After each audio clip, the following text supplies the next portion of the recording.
وہ بیچاری ساس بوڑھی ہو گئی ہے، سسر بوڑھا ہو گیا ہے، شوگر کے مریض ہیں، بار بار بھوک لگتی ہے، تکلیف ہے۔ بیٹا اپنی بیوی کو جاتی دفعہ کہہ گیا اماں ابا کا خیال رکھنا۔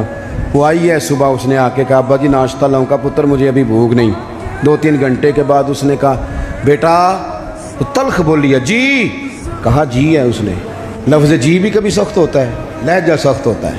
اس نے جی کہا پر سخت کہا۔ پھر جب وہ آئی تو اس نے کہا ابھی تو پوچھ کے گئی تھی۔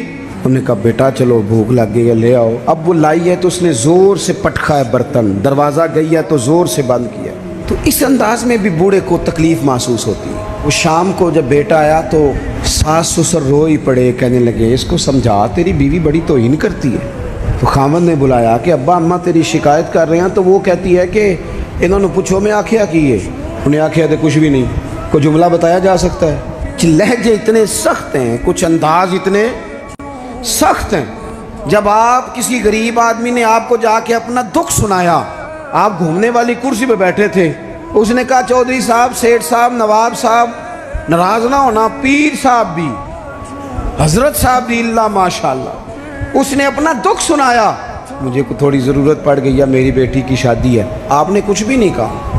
لیکن جب آپ کرسی گھما کے منہ ادھر کو کر لیا نا آپ نے، اور آپ کوئی اور کام کرنے لگ گئے، اچھا بتاتا ہوں تھوڑی دیر میں، کچھ بھی نہیں کہا آپ نے، مر گیا بیچارہ، ٹوٹ گیا، بکھر گیا۔ لہجہ جو ہے نا، لہجہ مار دیتا ہے، لہجہ بھی پیار والا ہو۔ حضرت لقمان اپنے بیٹے کو نصیحت کرتے ہیں، سورہ لقمان دیکھیے گا، ابتدائی آیات۔ فرمایا بیٹا لوگوں سے منہ ٹیڑھا کر کے بات نہ کرنا، تیرا انداز خوبصورت ہو، بولنے کا انداز خوبصورت، اپنے لہجوں میں حسن لائیں، محبت پیدا کریں، محبت کو فروغ دیں۔